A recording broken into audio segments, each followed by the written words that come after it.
before the USS Bowfin. It's a monument honoring all those who served and sacrificed on behalf of their country in World War II.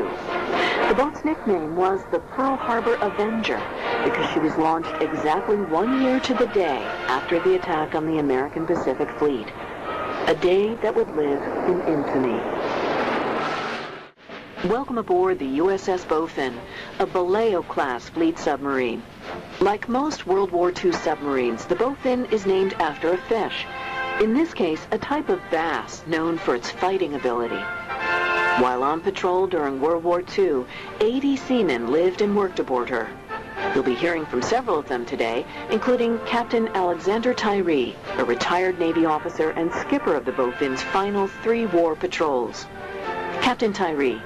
Well, I had such a fine crew, and I think most submarines carried equivalent fine crews. Look toward shore. You're facing the bow of the boat. Behind you is the stern, or aft. We'll be heading below, down the stairs covered with plexiglass in the center of the deck. This opening has been enlarged for easy access. Originally, it was used for loading torpedoes that weighed over 3,000 pounds.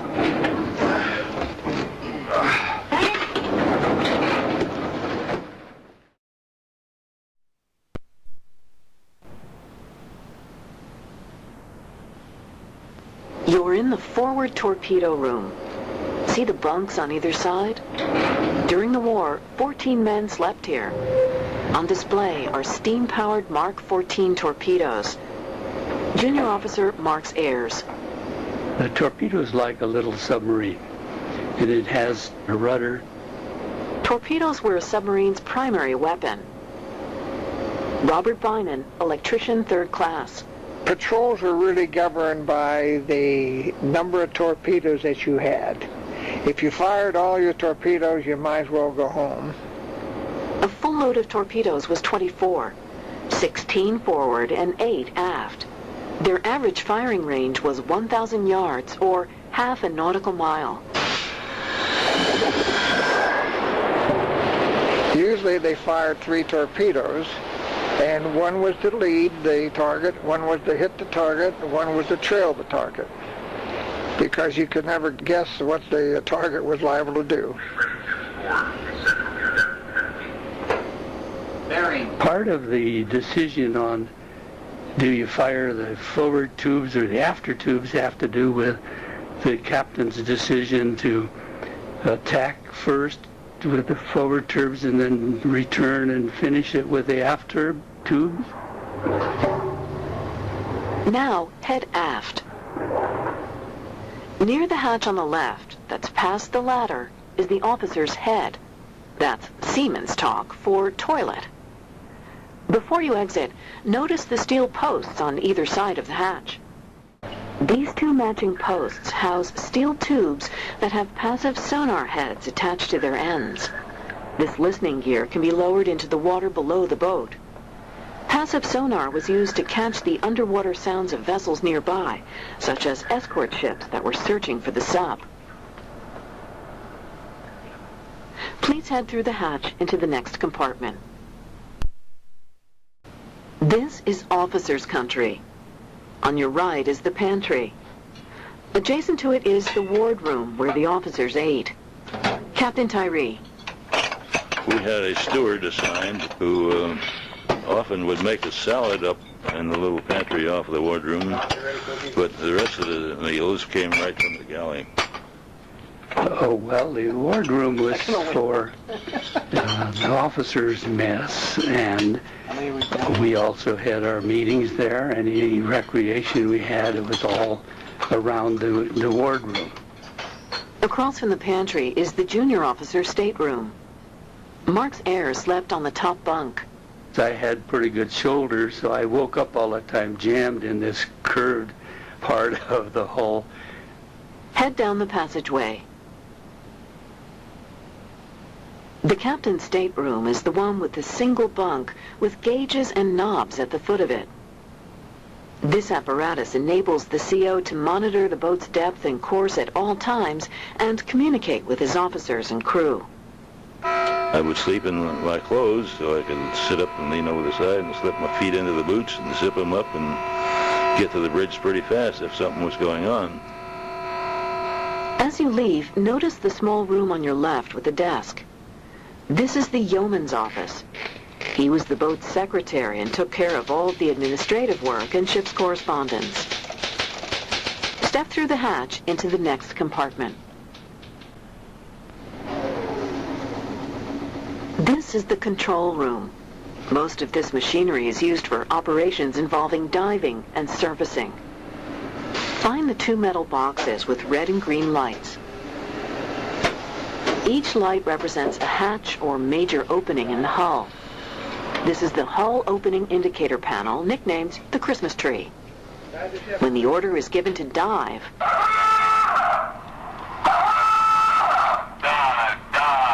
and the board would light up green if everything was secure.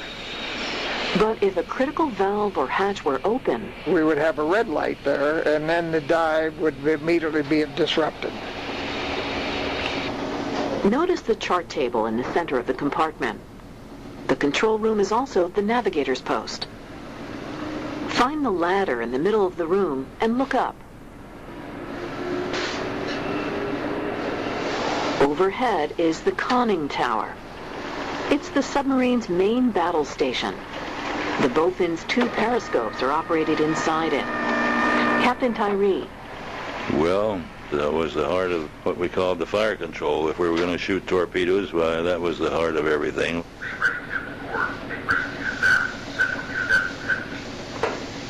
Bearing 003.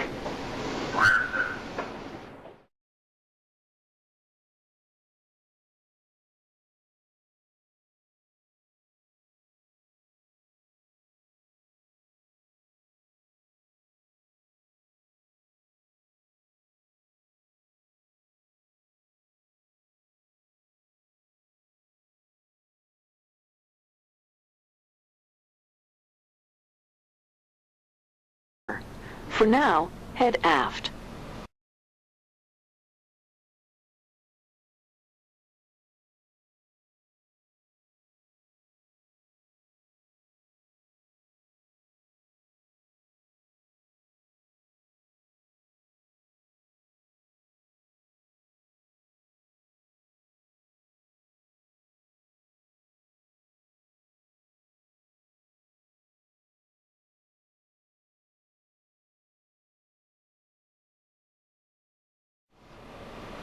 Notice the radio room to the right.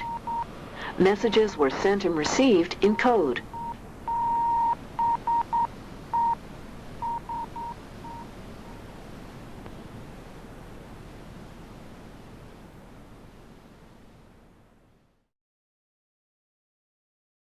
Step through the hatch into the next compartment.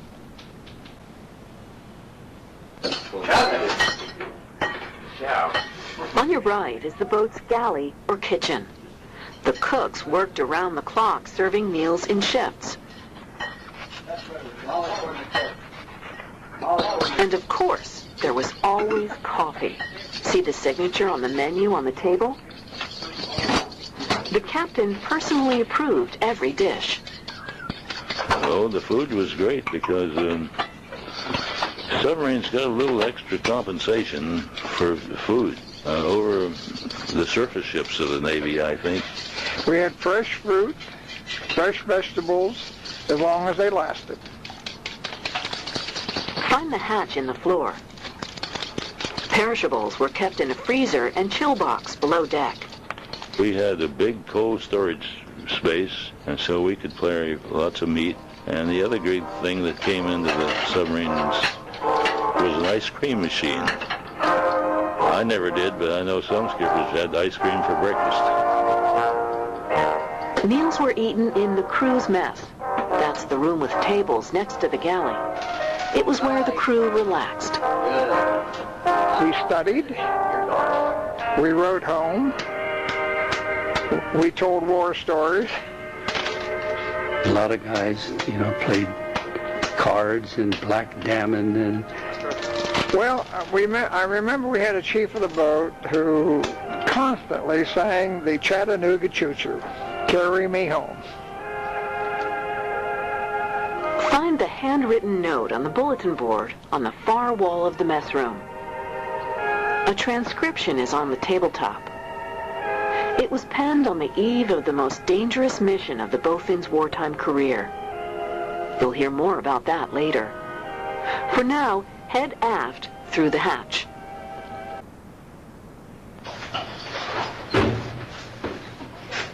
This is the crew's berthing. It's the main sleeping area for the enlisted men. There were 36 bunks here, in addition to those in the torpedo rooms. If you've been counting, you'll know that there were more men than beds on board. Robert Bynan. We used to do what we called hot bunking. And if you're not familiar with that term, that means that when I was on duty, I came off and woke somebody else up, and I assumed the bunk in which he had been sleeping. Space was limited on a submarine. See the small blue bags hanging from the bunks? These are for the crew's clothing. Dress aboard a submarine was casual. Captain Tyree. Dungarees were standard, and chiefs usually wore khakis, and officers wore khakis. Look toward the hatch where you entered. See the medical lockers with red crosses on the walls? A pharmacist mate dealt with injuries. The Bowfin was a lucky boat.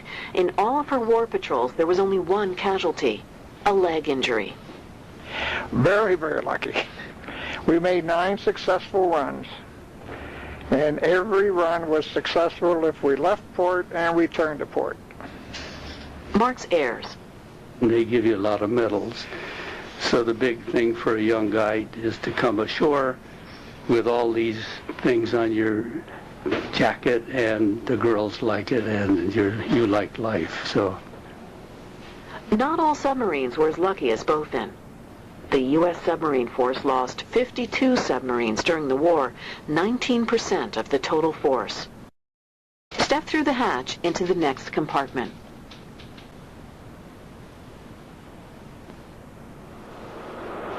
This is one of 2 engine rooms on the Bowfin. The twin, lightweight, 16-cylinder horsepower diesel engines on either side of the compartment were built by General Motors. They have a supercharger on the front end to increase efficiency and output power. This advance, combined with the development of high-strength steel, which decreased the boat's weight and improved fuel efficiency, made it possible for the Vallejo-class submarine to transit the vast distances of the Pacific theater. Look toward the forward part of the room at the 2 stainless steel barrel-shaped cylinders. These are vapor compressor stills. Captain Tyree. We had stills on board to make fresh water out of salt water, and they were wonderful things. Mark's heirs. we had an electric operated distilling process, which is taking electricity to boil water, and then it's condensed, and it's really distilled water that we had for drinking and occasional showers. The diesel engines operated only on the surface, where oxygen is available for combustion. Their job wasn't to turn the propellers, but to power the generators, which create electricity for the motors, which then again created the propulsion. Below surface, with the diesels off, they use the battery power to turn the generators, which create electricity, turn the motors, and then the motors were attached to the propulsion shaft and the propellers.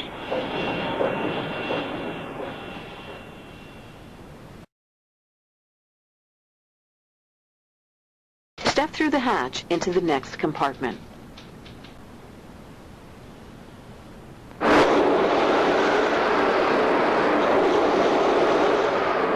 This room contains the Bowfin's other two engines. Together, all four produce 5,400 horsepower. That's 10 times more powerful than the fastest Ferrari. Current maneuvering. All stop high. But hiding, not running, is often a submarine's best defense. Captain Tyree. Silent running was a standard procedure. If you'd shot your torpedoes and you saw that the escorts coming to get you, you'd go deep and go to silent running. Martz Ayers describes being depth-charged. We went down to 650 feet, which is way beyond the safety limit of the hull. When you're rigged for silence, it means that all the equipment, auxiliary equipment, is shut off. So you don't give them much to listen to. And there's no air conditioning or cooling or ventilation, and you sweat and you drip and you get totally, sweat drips onto the floor. The Navy knew that the Japanese depth charges could only go to 300 feet. And so they designed the submarine to go deeper, and that's how we escaped. Step through the hatch into the next compartment.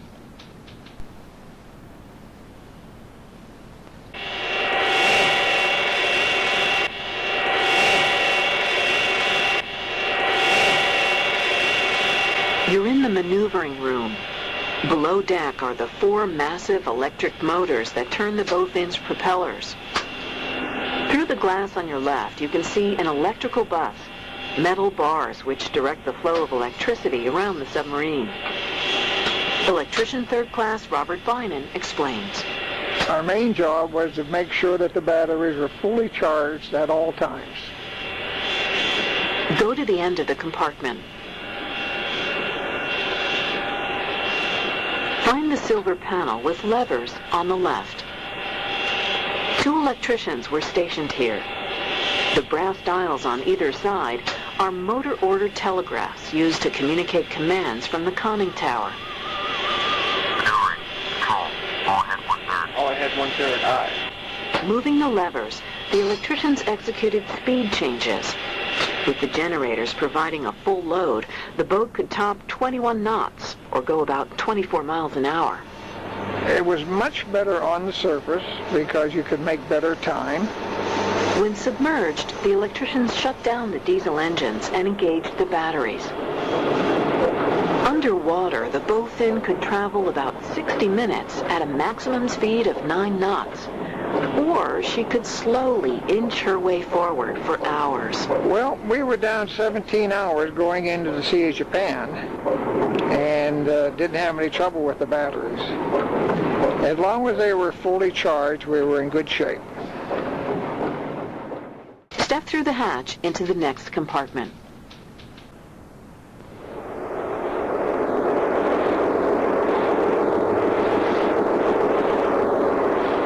Move toward the torpedo tubes located aft. Find the pulley line and pull on the left. That's for loading the fish, or torpedoes. The racks were such that they could be moved to a line which the torpedo tube. Prior to torpedo launch, there were several adjustments which could be made to torpedoes using spindles which penetrated the tube. High or low speed, running depth, and gyro angle to final torpedo course. Once loaded, the tube's inner door was sealed and seawater was flooded into it. When the pressure inside the tube was the same as the sea and the outer door was open, the fish was ready to fire.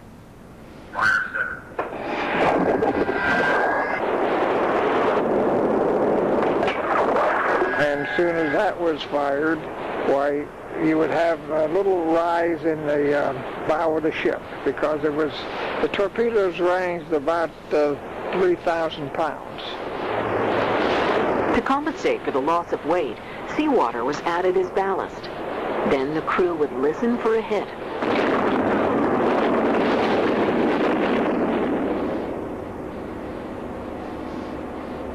Well, there was great anticipation.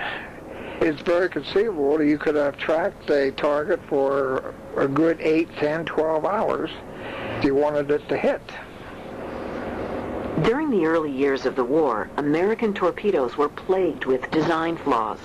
Premature detonation, veering off target, failure to detonate, even torpedoes that circled back toward their own boat. There is nothing more discouraging than to track a target for, let's say, 10 hours, fire torpedoes, and have no explosion result. Now head up the stairs to the afterdeck.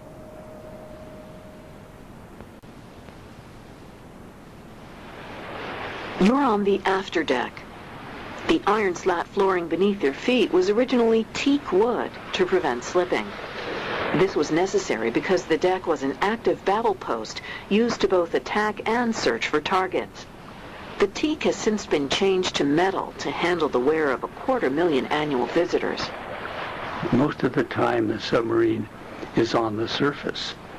In fact, many of our actual shootings or our sinkings were surface attacks, and done at night too. Below us are large horizontal movable surfaces called stern planes. They protrude from the stern to help control the angle and sub's depth. The normal angle of descent when submerging was between 5 and 8 degrees. Mark's Ayres tells about far exceeding that average while under attack. Diving officer, dive the ship. Dive the ship, aye. And I was the diving officer, and when I hit that station, I put a 20-degree down angle on the submarine, and we thought sure we were going to get depth charged.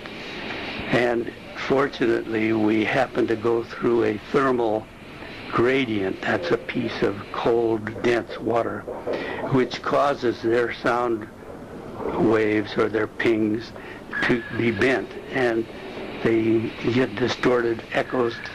So it saved us as we went down, and they never did depth charge us.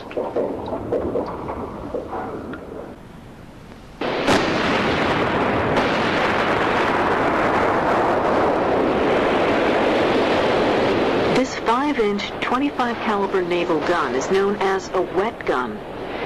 It's designed to be submerged in place when the boat dives. Upon surfacing, the gun's breech was open to drain the water, and it was loaded with ammunition. It was used on targets that either couldn't be hit by a torpedo or weren't worth the loss of one. In rare instances, it was used to fend off an air attack.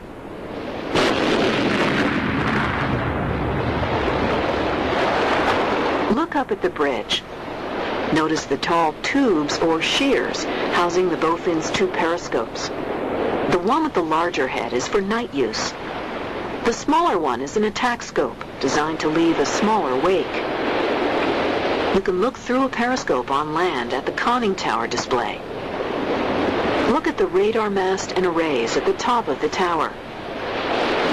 Mark's Ayres. We had excellent radar, which meant we could see them at night or in fog. Just as important were the sharp eyes of the Bowfin's lookouts. Find the platforms and rungs on the tower. Trained sailors with binoculars were stationed there on watch for enemy vessels and planes. When one was spotted, Clear the bridge. Dive, dive. everyone on deck exited into the hull through the conning tower in less than 60 seconds. The lookouts jump out of their position and drop into the control room. The junior officer of the deck follows, and he jumps through the conning tower to the control room and takes charge of the dive. I did that many times. Ship break for dive. Break for. Diving officer, dive the ship.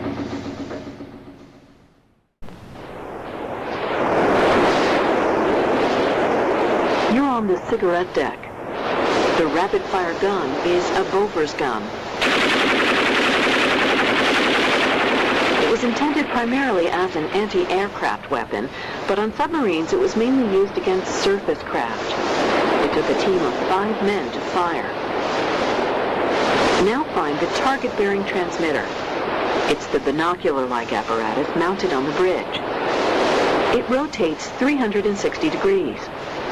If you can, have a look through it. The TBT is used to spot and transmit the bearing of a target. It sets its sights using crosswires. These would illuminate so that the TBT could be used at night and under low light. World War II submarines had 2 TBTs, both fore and aft on the bridge. Now look up. The signal lamp, mounted on the starboard side of the periscope housing, was used as a spotlight to search the water and also used to communicate to friendlies in Morse code.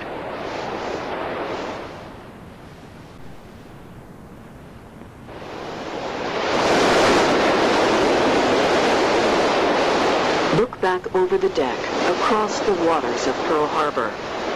It was on the deck of the Missouri that the war in the Pacific finally came to an end. We got the message that the war is over. Cease all attacks, maintain patrol station, beware of treachery. It didn't take but about 15 seconds to get 4 engines on the line and reverse course. Go back to Pearl. The USS Bowfin made her final return to Pearl Harbor in April 1981. Based on the number of enemy ships sunk, Bowfin ranks 15th out of 272 U.S. submarines. She was a distinguished warrior, awarded both the Presidential Unit Citation and the Navy Unit Commendation.